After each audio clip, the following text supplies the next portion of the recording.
Varicose veins కి సరైన చికిత్స కోసం సంప్రదించండి ఎవిస్ హాస్పిటల్. నమస్తే రమ్మగారు. నమస్తే జయ. రమ్మగారు, తల్లులు ఏం చేస్తే పిల్లలు అది చేస్తారు. తల్లి తండ్రి, ముఖ్యంగా తల్లి కదా, అది మంచైనా చెడైనా ఏదైనా ఏ లక్షణమైనా ఫ్యామిలీ నుంచే వస్తుంది. కానీ మనం ఎంత సక్రమంగా ఉన్నా, ఎన్ని మంచి బుద్ధులు నేర్పిస్తున్నా కూడా ఎన్నో అఘాయిత్యాలు చూస్తున్నాం కదండి. పిల్లలు, చిన్న చిన్న పిల్లలు, టీనేజ్లో ఉన్న పిల్లలు, అది వెంటనే ఎటొచ్చేస్తుంది, పెంపక లోపం అనే మాటే మనం వింటూ ఉంటాం ఎక్కువగా. నిజమేనా, లేకుంటే సమాజం యొక్క ప్రభావం ఉంటుందా పిల్లల మీద? నిజంగా పెంపక లోపమేనా? తల్లిదండ్రుల ప్రభావం ఎక్కువగా ఉంటుంది జయ. తర్వాత స్కూలింగ్కి వెళ్ళేసరికల్లా స్కూల్ ప్రభావం, ఫ్రెండ్స్, వాళ్ళు ఏం చూస్తున్నారు, ఏం తెలుసుకుంటున్నారు, ఏం వింటున్నారు, వాటన్నిటి వల్ల పిల్లల్లో ఒక రకమైన వ్యక్తిత్వం ఏర్పడుతుంది. అఘాయిత్యపు ధోరణి, కొట్టైనా తనకు కావాల్సింది చేయించుకోవటం, పోట్లాడైనా తనకు కావాల్సింది లాక్కోవటం, ఇవన్నీ కూడా ప్రధానంగా ఇంట్లో, తర్వాత స్కూల్లో డెవలప్ అవుతాయి. ఇంట్లో కారణాలు మాట్లాడదాం మనం. స్కూల్ని మనం ఏ రకంగానూ మార్చలేము. టీచర్లు ఎంత మానిటర్ చేస్తారు? పిల్లలు ఇన్ ప్రైవేట్ వాళ్ళు ఏం మాట్లాడుకుంటున్నారు, ఏం చేస్తున్నారు, వాళ్ళ టీచర్లు మానిటర్ చేయలేరు. కాకపోతే ఏదైనా కొట్లాటలు వచ్చినప్పుడు పిల్లల్ని సరి చేస్తారు, అంత మటుకు చేయగలుగుతారు. కానీ వాళ్ళ మాటల మీద కంట్రోల్ ఉండదు. పిల్లలు మొదటి రోజు నుంచి అమ్మతోటి ఉంటారు. మొదట పుట్టినరోజు నుంచి అమ్మ చిన్నప్పుడే ఎంతసేపు ఏవో హై ఎక్స్పెక్టేషన్స్, అవి లేవు, ఇవి లేవు, అవి లేవు, అది కుదరలేదు, ఇది నచ్చలేదు, ఇది చేత కాలేదు, ఎవరు సరిగ్గా చేయటం లేదు, లాంటి మాటలు తిట్టిపోస్తూనే పిల్లలకు పాలిచ్చే తల్లులు ఉన్నారు. పిల్లల్ని ఒళ్ళో వేసుకుంటారు, ఎవరినో తిడుతూ ఉంటారు. ఆ ఉగ్రత దాచుకోలేకపోతారు.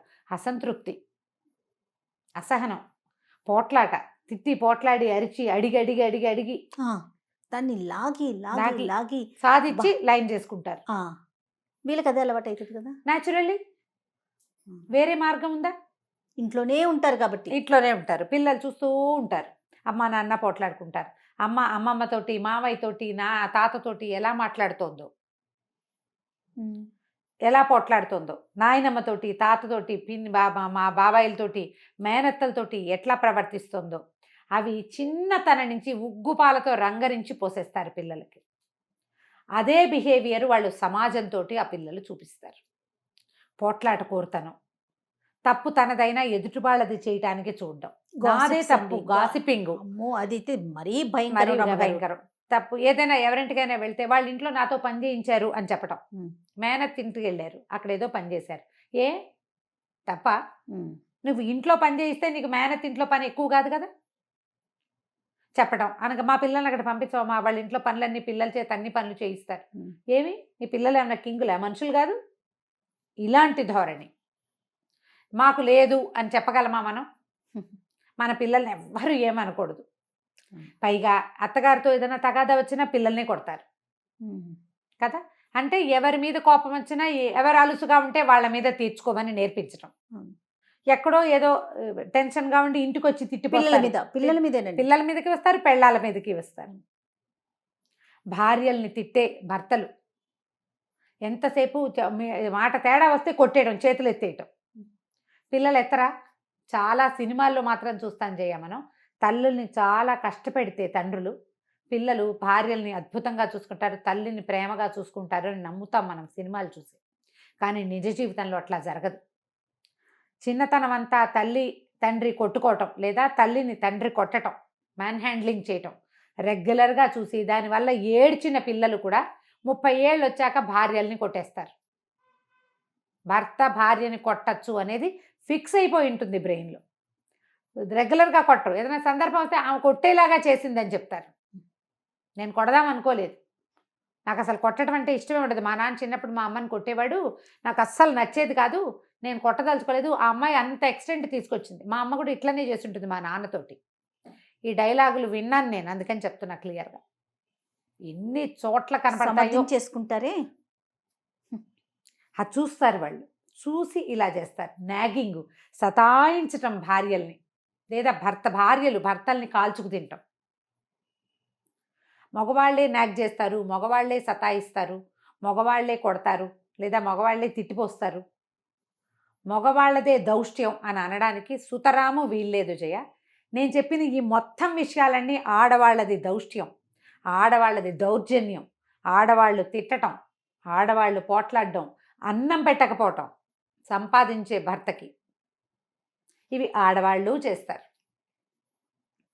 పిచ్చిగా కంట్రోల్ చేయటం, ఎక్కడికి వెళ్ళినా ఎందుకు వెళ్ళావు అని అడగటం, నువ్వు వాళ్ళతోటి ఎందుకు వెళ్ళావు, వీళ్ళతోటి ఎందుకు వెళ్ళావు, నువ్వు మీ అమ్మ దగ్గరికి ఎందుకు వెళ్ళావు, నువ్వు ఎందుకు మాట్లాడావు, నువ్వు ఏం చేసావు అనేది ఆడవాళ్ళు చేస్తారు. అందులో అనుమానం ఏమీ లేదు. అయితే ఏంటంటే మనం మగవాళ్ళ దోషం అంటే వాళ్ళు శారీరకంగా బలమైన వాళ్ళు కాబట్టి వాళ్ళు కొట్టగలుగుతారు, తొందరగా కొట్టేస్తారు. పైగా బయటికి వెళ్ళి ఏదైనా బ్యాడ్ హ్యాబిట్స్ చేయడానికి మగవాళ్ళకి ఎక్కువ అవకాశం ఉంది. వీళ్ళకి తాగుబోతనమో, తిరుగుబోతనమో, వ్యసనపరత్వమో, లేకపోతే డబ్బులు ఎవరికైనా ఇచ్చేయటమో, సంపాదన ఎవరికైనా ధారపోసేయటమో, ఇవి మగవాళ్ళలో ఎక్కువగా కనపడతాయి. ఆడవాళ్ళకి అవి తక్కువ ఉంటాయి. వీళ్ళకి అవకాశాలు లేవు కదా, అలాంటివి ఉండవు. ఆడవాళ్ళకి తాగుబోతనము అవన్నీ మనం చెప్పలేకపోతాం. కానీ దౌష్ట్యం, దుర్మార్గంగా ప్రవర్తించడం, వాళ్ళ అమ్మని, చెల్లిని, నాన్నని దగ్గరికి రానివ్వకుండా చేయటం, అతని వైపు చుట్టాలందరినీ కట్ చేసేయటం, వాళ్ళు తమ సొంత అమ్మా నాన్నల్ని మాత్రమే తమ ఇంట్లోకి రానివ్వటం, తన అన్నదమ్ములు మాత్రమే తమ ఇంట్లో ఉండాలనుకోవటం, ఇవి ఆడవాళ్ళ దగ్గరే ఉంటాయి. ఇవన్నీ చూస్తున్న పిల్లలు ఇలాగే ప్రవర్తిస్తారు తప్ప చిన్నప్పుడు కష్టం తోచినప్పటికీ, చిన్నప్పుడు కష్టం తోచినా కొంచెం పెద్ద అయ్యాక వాళ్ళు ఈ మైండ్ సెట్ ఆ 14-15 సంవత్సరాల లోపల వయసులో ఏవి చూస్తారో అవే ఫిక్స్ అయిపోయి సమాజంతో కూడా అదే రకమైన ప్రవర్తన. అమ్మ పోట్లాడి ఏడ్చి సాధించుకుంటుంది, గొడవ చేసి సాధించుకుంటుంది. ఆడపిల్ల అదే నేర్చుకుంటుంది, మగపిల్లాడు అదే నేర్చుకుంటాడు. ఆఫీసుల్లో పోట్లాడతారు, బస్సులో యుద్ధం చేస్తారు, వాళ్ళు ఎక్కడైనా చేస్తారు, అన్నిటికీ పోట్లాడేస్తారు. ఆ దురుసైన ప్రవర్తన. కొట్టి భర్త ఒప్పిస్తాడు భార్యని దేనికైనా, 2 దెబ్బలు కొట్టాక ఆవిడ ఊరుకుంటుంది. పిల్లలు కూడా కొట్టి లాక్కుంటారు ఎవరి దగ్గరైనా, అదే నేర్చుకుంటారు. పెద్ద పిల్లలు చిన్నపిల్లల్ని కొడతారు, పెద్ద పిల్లలు చిన్నపిల్లల్ని విసిగిస్తారు, పెద్ద పిల్లలు చిన్నపిల్లల దగ్గర లాక్కుంటారు. లేదా చిన్నపిల్ల ఏడ్చి సాధించడం నేర్చుకుంది అనుకో, అది రాగాలు పెట్టి ఏడుస్తుంది, వాళ్ళ అమ్మ ఏడిచినట్టు. అది ఏడుస్తుంది కాబట్టి దానికి ఇచ్చేయాల్సి వస్తుంది. అది పెద్ద అయ్యాక కూడా అలాగే చేస్తుంది, ఎమోషనల్ బ్లాక్మెయిల్ చేయటం. ఇవన్నీ కూడా మన ఇళ్లల్లో నుంచే వస్తాయి. ఇది ఇప్పుడు ఎలా అంటే ఒక సైకాలజిస్టులు కూడా ఇవే మాటలు చెప్తారు. తీరిగ్గా ఒక 5 నిమిషాలు కూర్చుని అసలు మనము, మన పంద, మన పిల్లల మనస్తత్వాలు, మన భర్త, మనం ఆలోచించుకుంటే ఇవన్నీ కనపడతాయి. ఒక్కసారి విశ్లేషణ సెల్ఫ్గా చేసుకోవాలి. ఇప్పుడు మన పిల్లల్లో ఏదైనా దుష్ప్రవర్తన ఉంది, వీడికి ఇది ఎందుకు వచ్చింది, దీని రూట్ కాజ్ ఎక్కడుంది, ఎక్కడి నుంచి వచ్చింది. మా ఇంటా వంట లేదనేస్తుంటారు. ఇంటా వంట ఎందుకు ఉండదు, తాతకి బూతులు మాట్లాడే అలవాటు ఉంది ఇంట్లో, అన్నిటికీ తవ మాత మత్పుత్రహ అంటుంటాడు. పిల్లడికి రాదు, వస్తాయి కదా ఖచ్చితంగా. ఇప్పుడు పల్లెటూర్లలో ఇదివరకు చదువులేని రోజుల్లో, చదువులేని కాలంలో, ముందడుగు లేని రోజుల్లో ఓకే.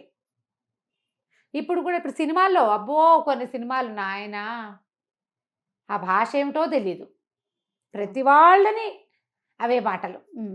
ఈ బూతులు ఆడకపోతే మాట్లాడలేము అనే సంస్కృతి ఎక్కడి నుంచి వచ్చి ఏం కల్చరో తెలియదు వీళ్ళకి. మళ్ళీ దాన్ని చూపించకూడదని ఒక బీఫ్ వేయటం అందరికీ అర్థమయ్యే విషయమే అది.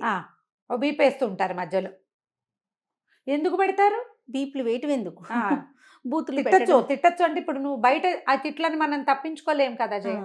ఏదో కారులో ముందుకు వెళ్తుంటామా, ఎవరైనా అడ్డం వస్తే వాడికి ఒక లకార మకార ప్రయోగం, వాళ్ళ అమ్మని గుర్తు చేస్తారు ప్రతివాడు. అవునండి, మన్నంటే ఎలా ఉంటుంది, అలాగే అందరినీ అనేస్తాం. అంటే ఎలా అయ్యారంటే క్రమంగా ఈ మాట అదొక క్యాజువల్ మాటలు. అవును, ఇవన్నీ కూడా ఇంట్లోంచి వస్తాయి అంతే 100%. బండి మీద తీసుకెళ్తారు పిల్లల్ని, నాన్న బూతులాడేస్తాడు, పిల్లడు నేర్చుకోడా? అవును, బూతులని మనకి సినిమాల వల్ల క్యాజువల్ వర్డ్స్గా అయిపోయింది. పిల్లల్లో దుష్ప్రవర్తన ఉంది, వీడు పోట్లాట కోరుగా ఉన్నాడు, లేదా అమ్మాయి సతాయింపుగా ఉంటుంది, నాగింగ్గా ప్రవర్తిస్తారు అంటే దీనికి మొదలు మన దగ్గర ఉందేమో చూసుకోండి. ఏం చూసి వీళ్ళు ఇది నేర్చుకుంటున్నారో తెలుసుకోండి. ఇది మనం మార్చుకోవాలి, ఈ ధోరణి మనం తగ్గించుకోవాలి. ఇప్పుడు పిల్లలు సజావుగా మంచి గుడ్ సిటిజన్స్గా, ఇతరులకి సహాయకారులుగా, సమాజానికి ఎంతో కొంత హితం చేకూర్చే వాళ్ళలాగా, పర్యావరణానికి ఫ్రెండ్లీగా ఇలా మనం కోరుకుంటాం జయ. మన పిల్లల్లో శ్రీరాముడు లాంటి కొడుకు కదా ఎవరికైనా కావాలి, బుద్ధిమంతుడైన కుమారుడు, చక్కటి పిల్ల, మా పిల్ల బుద్ధిమంతురాలుగా ఉండాలి కోరుకుంటాం. మనం దానికి దశరథుడు లాంటి తండ్రి కావాలి, మనం కౌసల్య లాంటిది, సుమిత్ర లాంటి తల్లులం కావాలి. అది కష్టం కాదు. అది ఆలోచించం రమ్య గారు. పిల్లల్లోనే వెతుకుతాం తప్ప మనలో ఉన్నది మనం ఎలా ఉన్నాం అనేది మనం ఆలోచించలేకపోతాం. దానికి జస్టిఫికేషన్ ఏం చేసుకుంటామంటే, మనకున్న చాలా సమస్యలు వీళ్ళంతా ఇట్లా సతాయిస్తున్నారు, అందుకే నేను ఇలా ఉన్నాను అని. ఎవరు సతాయించినా సరే, నీకంటూ ఒక ప్రత్యేకమైన పంధ, ఒక పద్ధతి, ఓకే ఇవాళ నుంచి మనం మార్చుకుందాం, ప్రతిదానికి ఇరిటేట్ అవ్వద్దు. లెట్ గో చేద్దాం, లెట్ ఇట్ బి. అది ఎలా ఉంటే అలా ఉంటుంది. Let them go to hell కాదు, గో టు హెవెన్. ఎవరైనా ఏదైనా అంటే హెల్ అనద్దు. హెల్ అనగానే మీ హేట్రిట్ వచ్చేసింది బయటికి. హేట్రిట్ని బయటికి రానివ్వకండి. హేట్రిట్ మిమ్మల్ని లోపల కాల్చేస్తుంది, మీ పిల్లల్ని చెడగొడుతుంది. దీన్ని హేట్ చేసిన ప్రపంచంతో నడవక మనకి తప్పదు. ఎందుకు హేట్ చేయటం? అంతే. ఉపయోగం లేని హేట్రిట్ కదా. దానివల్ల అసహ్యం, కోపం, చిరాకు ఎవడంటే ఉంటాయి. ఏమున్నా ఆఫీస్కి వెళ్ళాల్సిందే, ఏమున్నా కోపం నడవాల్సిందే, ఇల్లు వాకిలి నడవాలి. ఎందుకు అవి పెట్టుకోవటం? వీళ్ళింతే, వదిలేయటం. నేను సరిగ్గా ఉంటా, నేను బాగుంటాను, ఆవిడ సతాయిస్తుంది, అత్తగారు కాల్చుకు తినేస్తుంది. ఎన్నాళ్ళు ఉంటారు? ఎంతకాలం కాల్చుకుని తింటారు? వదిలేయండి.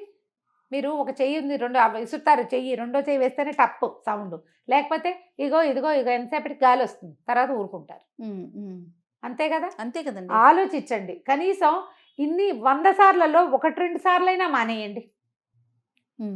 అలా అయింది, ఇలా అయింది, ఇలా అయింది. ఇక అత్తగారులు ఉంటారు, కోడళ్ళన్నీ వాళ్ళని కరెక్షన్ చేసేయాలి. ప్రతిదీ తమ ఇంట్లో పద్ధతి ప్రకారమే జరగాలి, తమ అనుకున్నదే చేయాలి, తమ ఏదనుకుంటే అదే కావాలి. అవతల వాళ్ళు మనుషులనే ఇంగితం కూడా ఉండటం లేదు కొన్ని చోట్ల. ఈ పద్ధతులు మార్చుకోకపోతే పిల్లలు చెడిపోతారు, తద్వారా సమాజం చెడుతుంది. ఇప్పుడు కల్చర్ లేని వాళ్ళు, చదువు తక్కువ ఉన్నవాళ్ళు, ఏదో పాఠక జనం, పని చేసుకుని కష్టపడి బతికేవాళ్ళు, వీళ్ళకి మనం చెప్పలేకపోతాం. అవును, వాళ్ళ లివింగ్ స్టైలే వేరు. కొంచెం 4 ముక్కలు చదువుకుని 10 రాళ్ళు సంపాదించుకుని ఒక గౌరవప్రదమైన జీవితం గడపగలిగే వాళ్ళందరూ కూడా గౌరవం కావాలని భావిస్తాం. అవును. ఇప్పుడు పాఠక జనం అయినా కూడా వాళ్ళ లెవెల్లో వాళ్ళకి గౌరవాలు కావాలి. అందులో ఈ మంచి భాష, మంచి వ్యవహార శైలి అవి ఉండవు. వాళ్ళ లెవెల్ థింగ్స్ వేరే ఉంటాయి. అవును. మనం కొంచెం కల్చర్డ్ అనగానే లాంగ్వేజ్ మంచిది, మంచి లివింగ్ స్టైల్, ఒక మర్యాదపూర్వకమైన ప్రవర్తన, ఫ్రెండ్లీ నేచరు, ఇవి మనం ఎక్స్పెక్ట్ చేస్తాం. ఇవాళ రేపు అందరూ చదువుకుంటున్నారు. అందరూ ఎంత లోవర్ మిడిల్ క్లాస్ ఇళ్లలో అయినా పిల్లల్ని స్కూళ్ళకి పంపిస్తున్నారు. అలాంటి పాఠక జనం, నార్మల్ పీపుల్ కూడా యూట్యూబ్లు చూస్తున్నారు. మీరు ఆలోచించండి. మన పిల్లలకి గౌరవప్రదమైన జీవితం, మంచి లివింగ్ జీవితం బాగుండాలి, చక్కటి పందాలు ఉండాలంటే మనలో ఉండే ఈ ధోరణులు ఉన్నాయి కదా, విశృంఖలమైన ప్రవర్తనలు, ఇవి పోట్లాట కోరుతనాలు, యుద్ధ వాతావరణం ఎప్పుడు ఇంట్లో, ఇవి మానేసేయాలి, మార్చుకోవాలి, తగ్గించుకోవాలి. కనీసం ప్రయత్నం చేయాలి. వారానికి 2 సార్లు కొట్లాడడానికి టైం పెట్టుకోండి. ఆ టైంకి పిల్లల్ని ఉండనివ్వద్దు. మాట్లాడుకోండి భర్తతోటి, ఇవాళ వద్దు, ఇప్పుడు కాదు, లేదా భార్యతోటి మాట్లాడుకోండి, ఈ విషయం మనం తర్వాత మాట్లాడదాం, ఇన్ ప్రైవేట్ నువ్వు నేను మాట్లాడుకుందాం, పిల్లలు లేకుండా. పిల్లలు ఉన్నప్పుడు మీ ఇద్దరు సజావైన ప్రవర్తనతో ఉండండి. ఇది నటన అవుతుంది కదా అంటారు కదా, క్రమంగా మీరు అది అలవాటైపోతుంది. దురుసుగా తిరగబడద్దు ఒకళ్ళతోటి ఒకళ్ళు, పిల్లల ముందు, పెద్దవాళ్ళ ముందు, గెస్ట్ల ముందు, స్నేహితుల ముందు, కాలీగ్స్ ముందు పరుగులు తీసేసుకోవటం, పని వాళ్ళ ముందు ఏదో ఒకళ్ళనొకళ్ళు అనేసుకోవటం చెయ్యొద్దు. దానివల్ల ఏమవుతుందంటే కుటుంబ వాతావరణము కలుషితం అయిపోతుంది. పిల్లలు అవన్నీ నేర్చుకుంటారు. ఎవరున్నా సరే తమ తాలూకు అయిష్టాన్ని తెలియజేసేస్తారు. ఎవరైనా ఉంటే ఆగాలి అనేది అర్థం కాదు. ఎవరైనా ఉన్నప్పుడు ఎక్కువ చేసేస్తారు. నేర్పించాలి కదా మనం. ఆలోచించి చూడండి. ఇందులో కొన్ని పాయింట్లైనా ప్రతి వాళ్ళకి తగులుతాయి. మనం అంటే కనెక్ట్ అవుతాం దానికి. మనం ఎక్కడెక్కడ కనెక్ట్ అయ్యామో కరెక్ట్ చేసుకోండి. ఇప్పుడు నేను ఇన్ని చెప్పానా, నాకు కూడా 2-3 కరెక్షన్స్ తగిలినాయి. ఇప్పుడు నేను కూడా కరెక్ట్ చేసుకోవాలి. ఇప్పుడు ఎంత తెలిసినా మనకి, ఎవరికైనా ఎంత తెలిసినా మనం కూడా మనుషులం కదా జయ. కరెక్ట్ చేసుకోవటం ఇంపార్టెంట్, చేసుకోవటం ఇంపార్టెంట్. మనుషులం కాబట్టి ఏవో తగులుతూనే ఉంటాయి, తప్పులు జరిగిపోతూ ఉంటాయి. వీటిని మళ్ళీ మళ్ళీ మళ్ళీ సెట్ చేసుకుంటూ ఉండాలి. లైఫ్ చివరి దాకా సెట్టింగ్స్లోనే ఉంటుంది జీవితం. నీకు సెట్ చేసుకునే ఉద్దేశం ఉండాలి, సెట్ చేసుకునే విధానం తెలియాలి, సెట్ చేసుకోవాలి, అంతే. ఇది కనుక చేస్తే చక్కగా వెళ్తుంది జీవితం. మన పిల్లలు మంచి పౌరులుగా ఉంటారు, దుష్ప్రవర్తనలకి వెళ్ళరు. ఏవో హ్యాబిట్స్ గిబిట్స్ ఈ కాలం ప్రకారం అయిపోతాయి. హ్యాబిట్స్ ఉన్నా ఈ ఫ్యాషన్ ప్రపంచంలో రకరకాల పోకడలు పోయినా దుష్ప్రవర్తన వేరు, ఫ్యాషన్స్ వేరు. అవును కదా, చేయకూడనివి అవి చేయకుండా ఉంటారు. మనకి అది కావాలి ఇంపార్టెంట్. కాలానుగుణంగా ఏవో పరిగెడతాం, తప్పదు. పరిగెత్తే దాంతో తప్పటడుగులు వేయకుండా పరిగెత్తాలి. రైట్, అంతే. సూపర్. నమస్తే రమ్మగారు. నమస్తే.